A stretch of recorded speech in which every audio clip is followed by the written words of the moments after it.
Hello good morning everybody student. आज हम शुरू कर रहे हैं क्लास 9 संज्ञा पद्धति। क्लास 9 संज्ञा पद्धति, ठीक है। और अभी जो जो टाइम चल रहा है लॉकडाउन का चल रहा है, और लॉकडाउन में हम सबको पता है कि सब कुछ बंद है। स्कूल्स, कॉलेजेस, कोचिंग्स वगैरह सब कुछ बंद है। इसके हिसाब से हमने यहाँ पे इस स्कूल और कॉलेज के प्लेटफॉर्म को ऑनलाइन लाने की कोशिश की है आप लोगों की सुविधा के लिए, जिससे कि आप लोगों की पढ़ाई कंटिन्यू हो सके, ठीक है। तो आज हम स्टार्ट कर रहे हैं क्लास 9 का पहला चैप्टर है, चैप्टर नंबर फर्स्ट। चैप्टर है फर्स्ट, और चैप्टर फर्स्ट का नाम है नंबर सिस्टम। नंबर सिस्टम है, ठीक है। और इसमें जब संज्ञा पद्धति का नाम लेते हैं तो इसमें सबसे पहले विचार ये आता है कि संज्ञा क्या होती है। संज्ञाएं, ठीक है।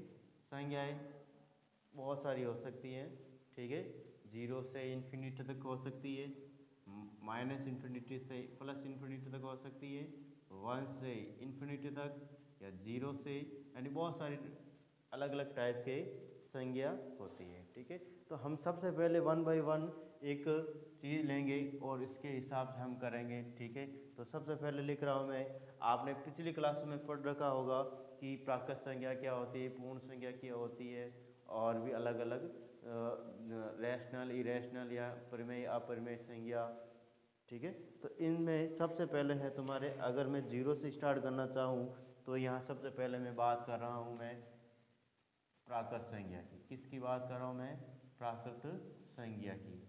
प्राकृत संज्ञा में प्राकृत संज्ञा क्या होती है? जो संज्ञा 0 से नहीं होकर 1 से स्टार्ट होती है और अनंत तक चलती है, वो प्राकृत संज्ञा कहलाती है। जो संज्ञा 1 से आरंभ होकर 1 से आरंभ होकर अनंत तक चलती हैं, अनंत तक चलती हैं, प्राकृत संज्ञा कहलाती है। प्राकृत संज्ञा कहलाती हैं। क्या कहलाती हैं? प्राकृत संज्ञा कहलाती हैं। इसको डिनोट है, इसे n से प्रदर्शित किया जाता है। n से प्रदर्शित किया जाता है, ठीक है। यानी इसे किससे प्रदर्शित किया जाता है? n से। n का मतलब होता है मेरा नेचुरल नंबर। क्या होता है? नेचुरल नंबर, ठीक है। इसलिए इसको n से डिनोट किया जाता है। यानी कि प्राकृत संज्ञा वो संज्ञा होती है जो 1 से आरंभ होकर अनंत तक चलती है, प्राकृत संज्ञा कहलाती है। उसे n से प्रदर्शित किया जाता है। यहाँ पे मैं अगर n बराबर 1, 2, 3, 4, 5 डॉट डॉट डॉट डॉट अनंत का चिन्ह लगा सकता हूँ। यानी जो 1 से स्टार्ट होती है और अनंत तक जो संज्ञा चलती है वो प्राकृत संज्ञा कहलाती है। संज्ञा पद्धति का पहला जो तुम्हारा डेफिनेशन था वो है प्राकृत संज्ञा, ठीक है। इसके साथ साथ हम अलग अलग चीज़ों को लेके करेंगे पूरा, ठीक है। और दूसरा हेडिंग अगर तुम लगाना चाहते हो तो पूर्ण संज्ञा लगा लो। क्या लगा सकते हो? पूर्ण संज्ञा। जो संज्ञा कहाँ से स्टार्ट हो? 0 से। देखो, प्राकृत संज्ञा और पूर्ण संज्ञा में बहुत कम अंतर है। जो संज्ञा 1 से स्टार्ट होती है वो होती है प्राकृत संज्ञा, जो 0 से स्टार्ट होती है वो होती है पूर्ण संज्ञा। क्या होती है? पूर्ण संज्ञा, ठीक है। तो यहाँ पे जो संज्ञा 0 से प्रारंभ होकर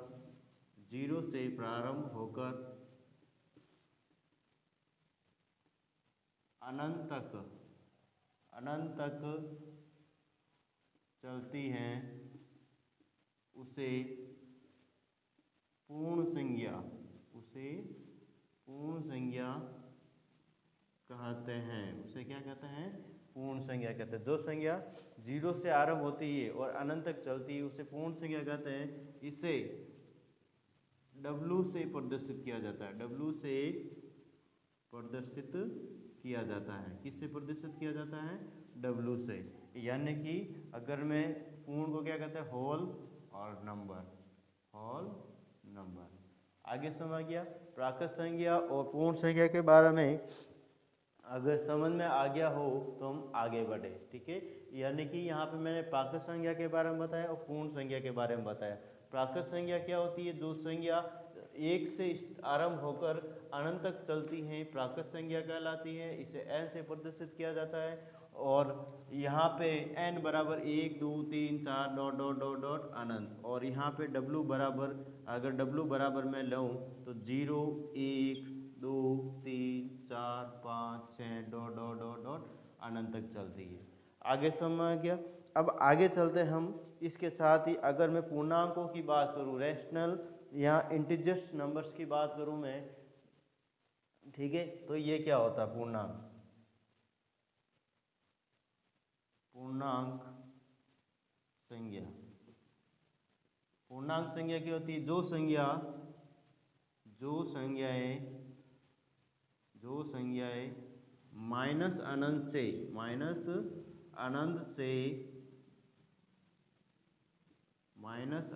से प्लस अनंत तक चलती हैं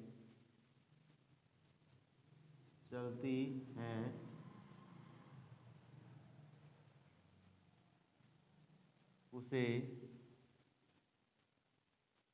पूर्णांक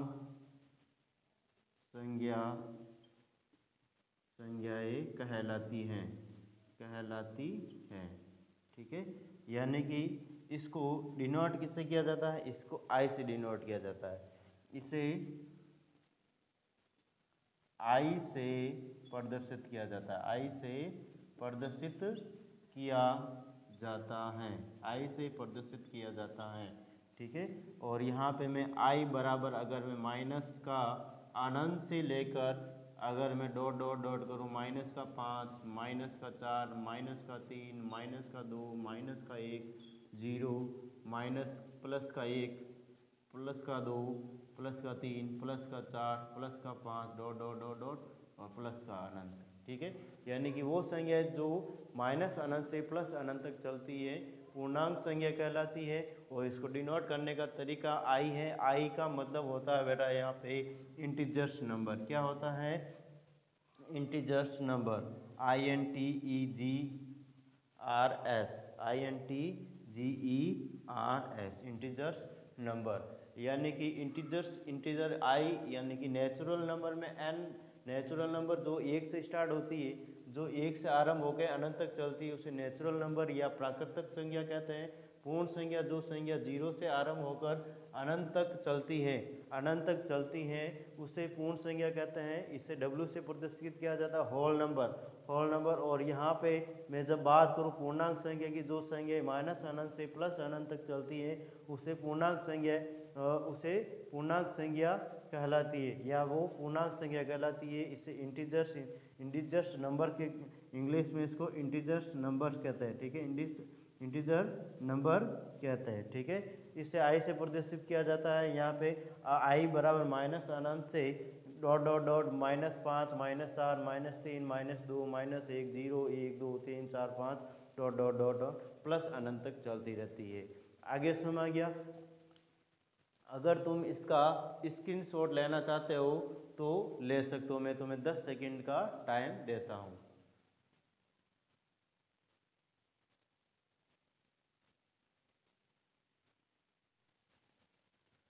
नेक्स्ट देखो, आप आगे परिमेय संज्ञा के बारे में बात कर रहा हूँ मैं। यानी कि 3 परिभाषाएं बताई मैंने, प्राकृत संज्ञा, पूर्ण संज्ञा और प्राकृत संज्ञा, ठीक है। आगे देखो, हम आगे की परिभाषाओं के बारे में बात करते हैं। अभी तक हमने प्राकृत संज्ञा के बारे में, पूर्ण संज्ञा के बारे में और पूर्णांक संज्ञा के बारे में पढ़ा है। और अब हम करते हैं बात आगे परिमेय संज्ञाओं के बारे में। किसके बारे में बात करें? परिमेय संज्ञाओं के बारे में बात करते हैं। तो देखते हैं क्या हुआ है इसमें।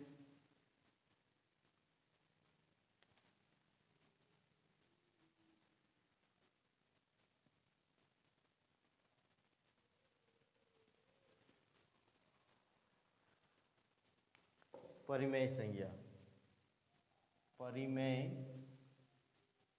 संज्ञा। परिमेय संज्ञा क्या होती है? जिस संज्ञा को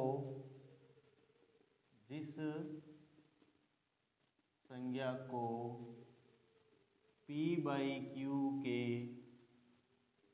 रूप में लिखा जा सकता है जहाँ q इज नॉट इक्वल 0 हो, परिमेय संज्ञा कहलाती है। परिमेय संज्ञा कहलाती है। जिस संज्ञा को p/q के रूप में लिख सकते हैं वो परिमेय संज्ञा कहलाती है। इसे हम यहाँ पे इसे q से प्रदर्शित किया जाता है। इसे q से प्रदर्शित किया जाता है। q का जो अंग्रेजी मीनिंग होता है वो होता है क्यूसेंट। q यहाँ पे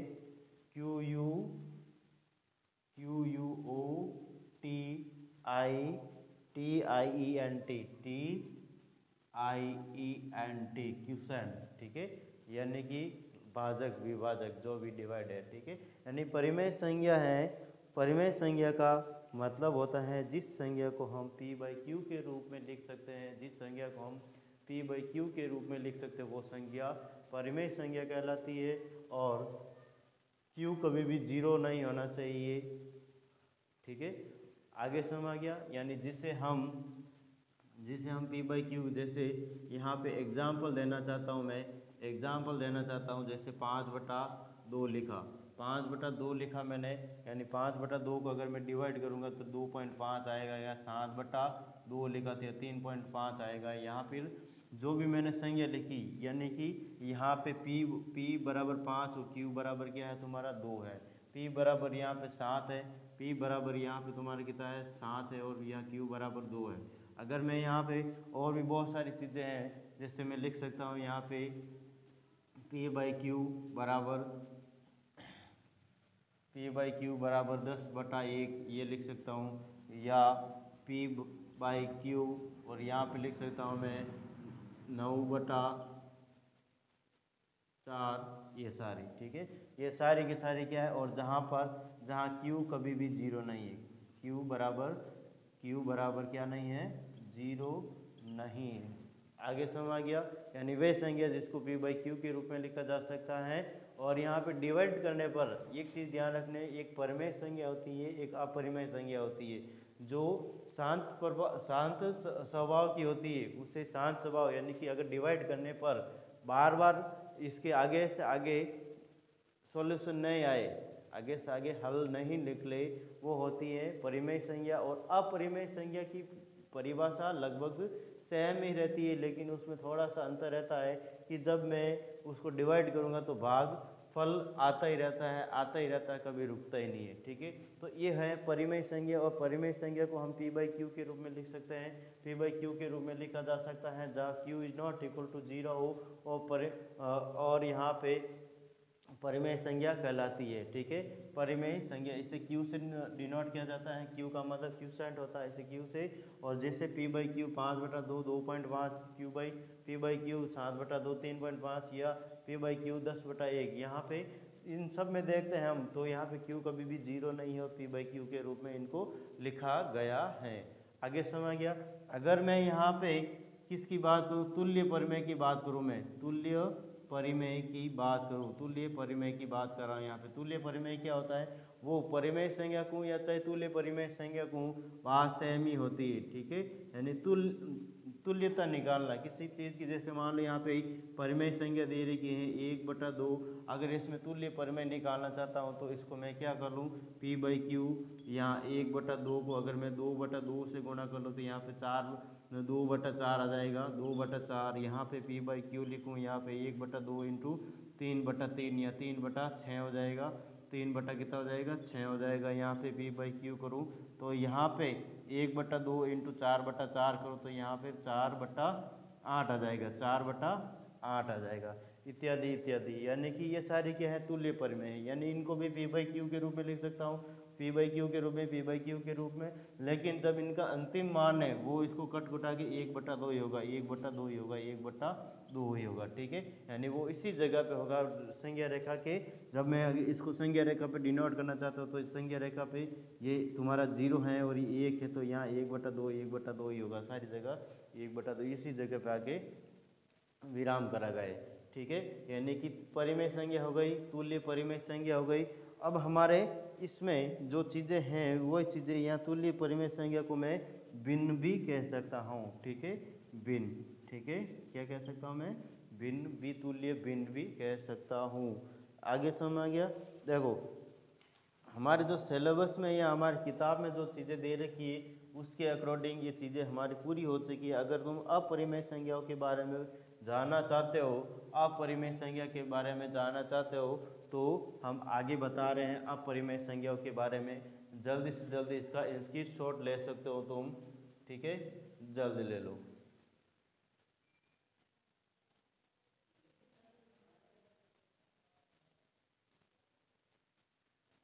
देखो यहाँ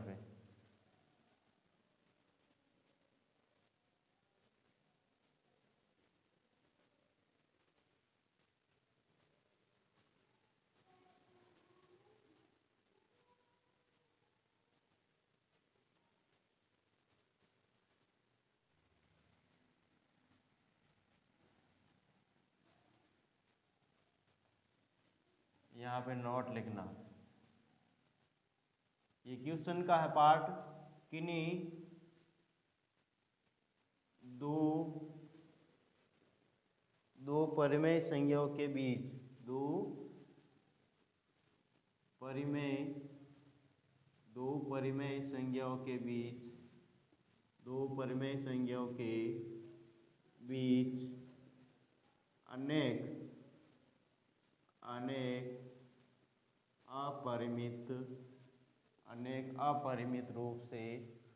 अनेक अपरिमित रूप में परिमेय संज्ञाएं होती हैं। यानी दो संज्ञाओं के बीच अगर परिमेय संज्ञा निकालनी है तो अनेक प्रकार की अपरिमेय संज्ञा होती है, ठीक है। ये तुम्हारा नोट था। अब मैं एक एग्जाम्पल ले लेता हूँ और एग्जाम्पल के साथ ही हम क्वेश्चन को स्टार्ट करते हैं। कि यहाँ पे क्वेश्चन नंबर देखो, एक उदाहरण है तुम्हारा, उदाहरण नंबर फर्स्ट है। और उदाहरण नंबर फर्स्ट मैं करवा रहा हूँ बोर्ड पे, और तुम सभी को यहाँ पे ध्यान से, और यहाँ पे सत्य और असत्य बताना, सत्य असत्य और सत्य के बारे में बताना है, ठीक है। सत्य और असत्य के बारे में बताना है। प्रत्येक पूर्ण संज्ञा, पहला उदाहरण है तुम्हारा कि प्रत्येक पूर्ण संज्ञा एक प्राकृत संज्ञा होती है। नंबर 1, प्रत्येक पूर्ण संज्ञा एक प्राकृत संज्ञा होती है। प्रत्येक पूर्ण संज्ञा एक प्राकृत संज्ञा होती है। कथन बताना है कि ये कथन सत्य है या असत्य है। तो देखो यहाँ पे क्या कह रहा है, प्रत्येक पूर्ण संज्ञा एक प्राकृत संज्ञा होती है। हम यहाँ लिख रहे हैं प्राकृत संज्ञा, पूर्ण संज्ञा लिख रहा हूँ। पहले तो क्या लिख रहा हूँ, पूर्ण संज्ञा। पूर्ण संज्ञा क्या होती है, यहाँ लिख देना हल, और हल लिखने के बाद यहाँ लिखना पूर्ण संज्ञा। और पूर्ण संज्ञा 0 से स्टार्ट होती है, 1 2 3 4 5 6 डॉट डॉट डॉट डॉट, यहाँ पे डॉट डॉट डॉट डॉट अनंत तक चलती है। और प्राकृत संज्ञा क्या होती है, प्राकृत संज्ञा वो संज्ञा होती है जो 1 से स्टार्ट होती है, अनंत तक चलती है। 1 से स्टार्ट होती है और अनंत तक चलती हैं, डॉट डॉट डॉट, ये प्लस का अनंत, ठीक है। यानी पूर्ण संज्ञा और प्राकृत संज्ञा में ये अंतर होता है, ठीक है।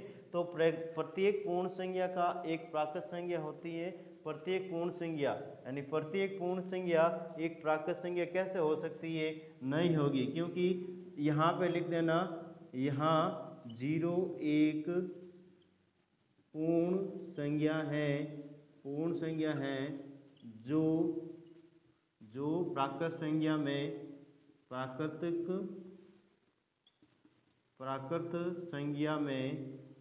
प्राकृत संज्ञा में नहीं आता है, प्राकृत संज्ञा में नहीं आता है, अतः कथन असत्य है, अतः कथन असत्य है। आगे समझ गया, कथन क्या है, असत्य, यानी कि पूर्ण संज्ञा वो 0 से अनंत तक चलती है, प्राकृत संज्ञा कहाँ से कहाँ तक चलती है, 1 से अनंत तक चलती है यहाँ पे। तो यहाँ पे 0 एक पूर्ण संज्ञा जो प्राकृत संज्ञा में नहीं आता है, 0 क्या है, एक पूर्ण संज्ञा है जो प्राकृत संज्ञा में नहीं आता है, इसलिए ये कथन असत्य है। क्या कह रहा है क्वेश्चन की प्रत्येक पूर्ण संज्ञा एक, प्रत्येक पूर्ण संज्ञा, प्रत्येक में 0 भी शामिल है, लेकिन यहाँ पे जो 0 है वो एक प्राकृत संज्ञा में नहीं आता, इसलिए कथन क्या है, असत्य है। दूसरा सवाल है प्रत्येक पूर्णांक एक परिमेय संज्ञा है। दूसरा सवाल क्या है बेटा, इससे कई उदाहरण का दूसरा सवाल है कि प्रत्येक पूर्णांक एक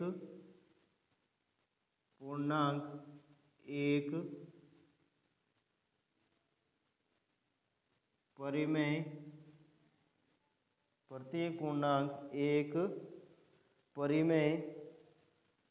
प्रत्येक पूर्णांक एक परिमेय संज्ञा है, परिमेय संज्ञा होती है या होती है।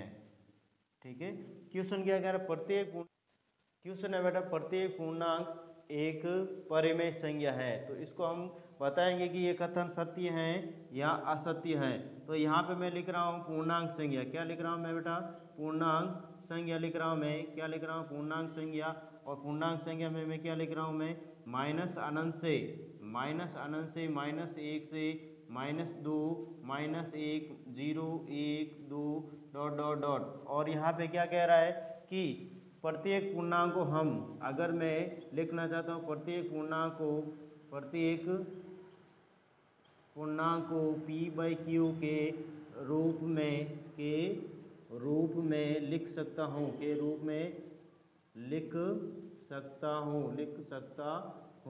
ठीक है, प्रत्येक पूर्णांक को लिख सकता हूँ, ठीक है, p/q के। जैसे यहाँ पे अगर मैं q का मान 1 ले लेता हूँ, मैं q का मान यानी कि यहाँ पे p/1, अर्थात कथन सत्य है, अर्थात कथन क्या है, सत्य है, कथन क्या है, सत्य है। आगे समझ गया, यानी प्रत्येक पूर्णांक एक परिमेय संज्ञा होती है, क्योंकि अगर मैं यहाँ पे p/q के रूप में लिख सकता हूँ प्रत्येक पूर्णांक को, या q को 1 ले लेता हूँ मैं, यहाँ पे q को 1 यानी p/q के रूप में हो जाता है, वो p कुछ भी हो सकता है हमारा यहाँ पे, तो यहाँ पे ये कथन सत्य हो जाता है, कथन क्या हो जाता है, सत्य हो जाता है। आगे समझ गया। अगर नेक्स्ट क्वेश्चन की मैं बात करूँ, यहाँ पे नेक्स्ट क्वेश्चन की मैं बात करना चाहूँ तो देखते हैं आगे, इसी का ही क्वेश्चन है, एग्जाम्पल नंबर 1 का थर्ड क्वेश्चन है, उसकी बात करते हैं। देखो यहाँ पे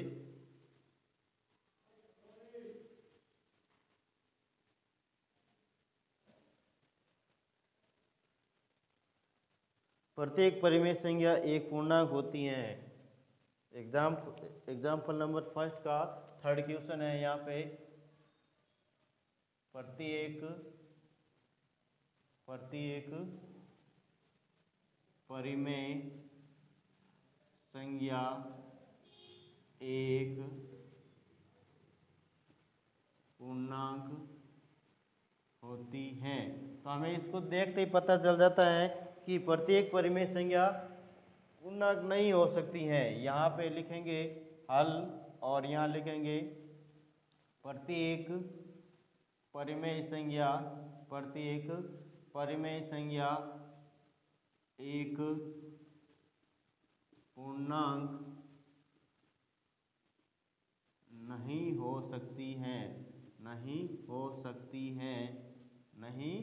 हो सकती है, क्योंकि प्रत्येक परिमेय संज्ञा एक पूर्णांक नहीं हो सकती है, क्योंकि यहाँ पे परिमेय संज्ञा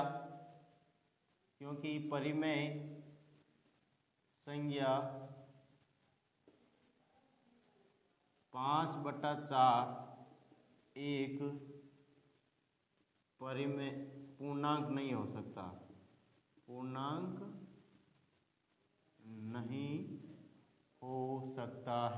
नहीं नहीं हो सकता है। यानी प्रत्येक परिमेय संख्या एक पूर्णांक नहीं हो सकती, क्योंकि यहाँ पे परिमेय संख्या 5/4 एक पूर्णांक नहीं हो सकती है। एक पूर्णांक ऐसे कैसे, मैं बहुत सारे एग्जांपल दे सकता हूँ P/Q के, यानी कि यहाँ पे 5/2 या फिर 5/2, 3/6/3, यहाँ पे बहुत सारे एग्जाम्पल मैं दे सकता हूँ। यहाँ 5/4 का तो मैंने एक देख के बताया। यहाँ पे प्रत्येक परिमेय संख्या एक पूर्णांक नहीं हो सकती है, क्योंकि यहाँ पे परिमेय संख्या 5/4 या 2/3 या 5/6 या फिर कुछ भी संख्या ले लो, मैं कोई भी परिमेय संख्या ले तो वो कभी भी पूर्णांक यानी बट्टा बट्टी वाली संख्या कभी भी पूर्णांक नहीं हो सकती है।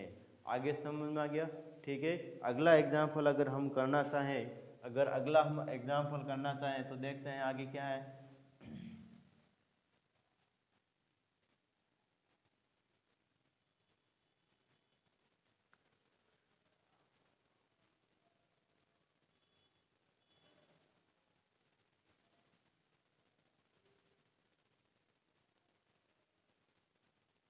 उदाहरण नंबर सेकेंड, और क्या कह रहा है, 1 व 2 के बीच परिमेय संख्या 5 परिमेय संख्या ज्ञात कीजिए। देखो बेटा, इसको करने के दो तरीके हैं, दोनों तरीके मैं 1 बाय 1 करके बताऊंगा। ठीक है। तो अगर मैं यहाँ पे 1 व 2 के बीच 5 परिमेय संख्या ज्ञात करनी है मुझे, तो मैं सबसे पहले क्या करूँगा यहाँ पे कि अगर मैं पहला हल नंबर पहला 2 हल बताऊंगा, जो तरीका तुम्हें अच्छा लगे उसके हिसाब से तुम्हें कर लेना है। ठीक है। देखो यहाँ पे 1 प्लस यहाँ पे 1 r बराबर 1 ले लिया, और दूसरी संख्या है तुम्हारी 2, उसको s ले लिया।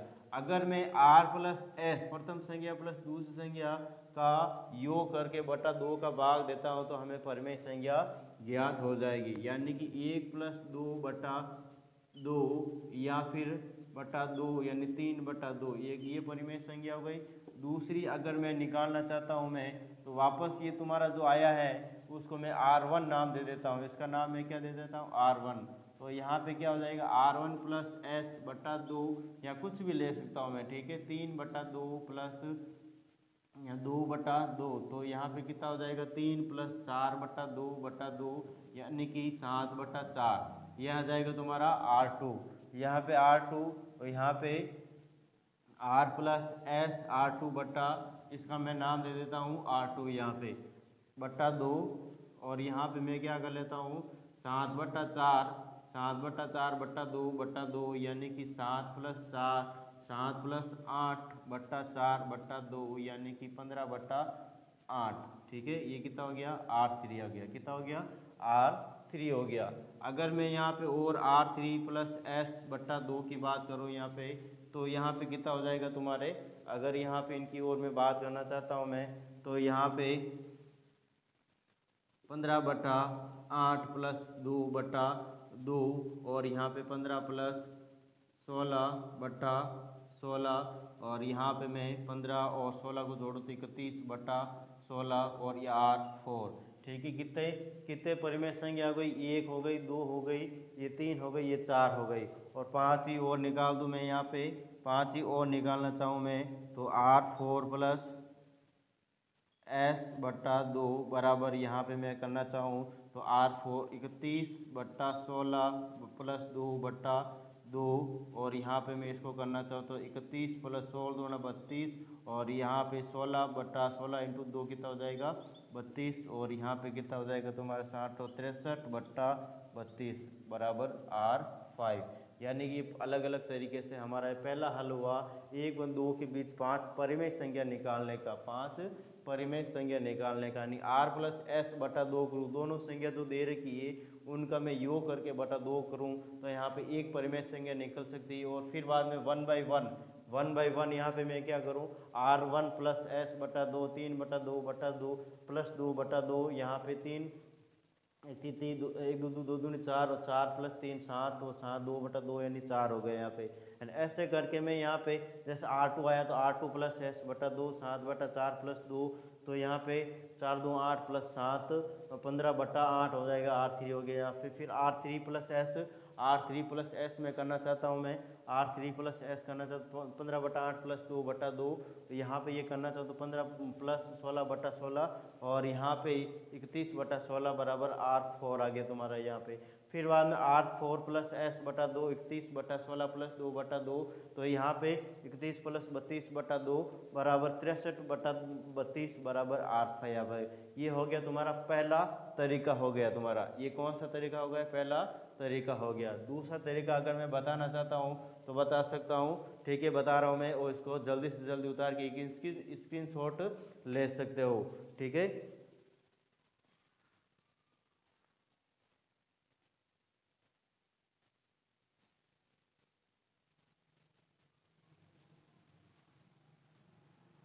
देखो नेक्स्ट अगला हल है तुम्हारा,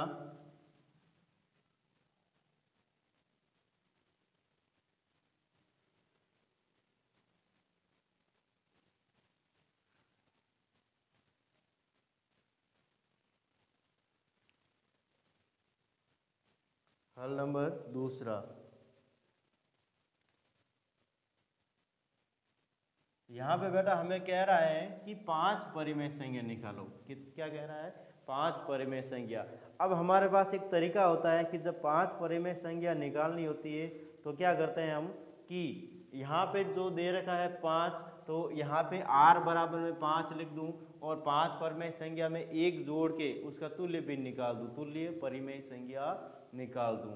क्या निकाल दूँ मैं? यहाँ पे तुल्य परिमेय संख्या निकाल दूँ। तो यहाँ पे R तुल्य परिमेय संख्या निकालूंगा यहाँ पे, तो यहाँ पे R1 बराबर 5 + 1 करके यहाँ पे 6 को मैं 1 से और 2 को ऊपर नीचे गुणा करके क्या करूँगा मैं?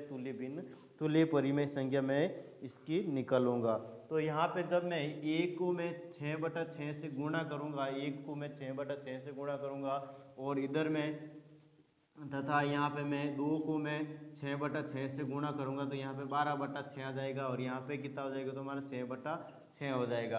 अब इनके बीच जो भी संख्या है, इनके बीच जो भी संख्या है वो हमारी क्या हो जाएगी? परिमेय संख्या हो जाएगी। तो देखो यहाँ पे 6/6 और यहाँ पे है तुम्हारा 12/6, 6/6 और 12/6 यहाँ पे हर समान है, तो यहाँ पे क्या कर दूँ मैं? 7/6, 7/6, 8/6 और 9/6, 10/6 और 11/6। तो ये बीच में जो पोर्शन आया हमारे पास, जो ये बीच में पोर्शन आया वो क्या है? परिमेय संख्या है। कौन सी परिमेय संख्या है? 1 व 2 के बीच में परिमेय संख्या। अगर तुम हल करके देखोगे तो 1 और 2 के बीच ही ये नंबर्स आएंगे, इनका भागफल क्या आएंगे? 1 और 2 के बीच ही आएंगे। तो यहाँ पे 1 2 3 4 5, ठीक है। वो जो पहला तरीका था उससे ये बेटर तरीका है परिमेय संख्या निकालने का। आगे समझ गया करना क्या है? बहुत ही सिंपल है। जितनी हमें परिमेय संख्या निकालनी है, जितनी हमें परिमेय संख्या निकालनी है, उससे एक अधिक हमें करके, एक अधिक या +1 करके उसमें क्या कर दो? ऊपर नीचे, यानी जो संख्या, जिस संख्या का हमें निकालना है परिमेय संख्या, उस संख्या को ऊपर नीचे तुल्य भिन्न निकाल दो उसकी। क्या निकाल दो? तुल्य भिन्न। तो यहाँ पे 1 को 6/6 से गुणा किया तो 6/6, और 2 को 6/6 से गुणा किया तो 12/6 आ गया। आगे समझ में आ गया। और फिर बाद में अगर बहुत सारे एग्जाम्पल है, एक चीज़ तुम्हें ध्यान रखनी है कि बेटा मैं ये सिलेबस स्टार्ट किया मैंने, तो यहाँ पे प्रत्येक एग्जाम्पल सहित हर चीज़ तुम्हें बोर्ड पे करवाई जाएगी। जैसा तुम्हें क्लास में महसूस होता है उससे कम यहाँ पर भी महसूस नहीं होने वाला है। हर चीज़ तुम्हें कोई भी डाउट सेशन है तो पूछ सकते हो कमेंट करके मुझे, ठीक है। किसी भी प्रकार की समस्या है तो तुम्हें उसका जवाब मिलेगा, ठीक है।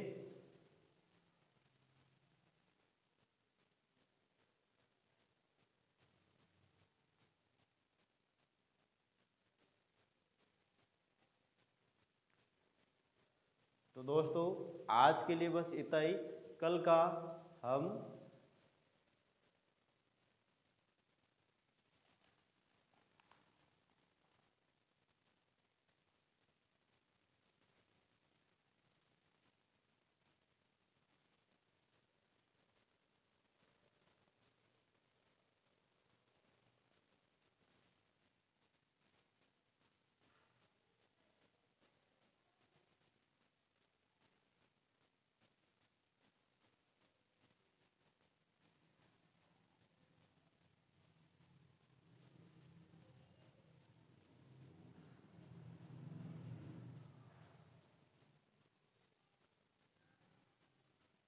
दोस्तों अब हम कल मिलेंगे, आज के लिए बस इतना ही, और कल हम आते ही 1.1 प्रश्नावली कंप्लीट कर लेंगे।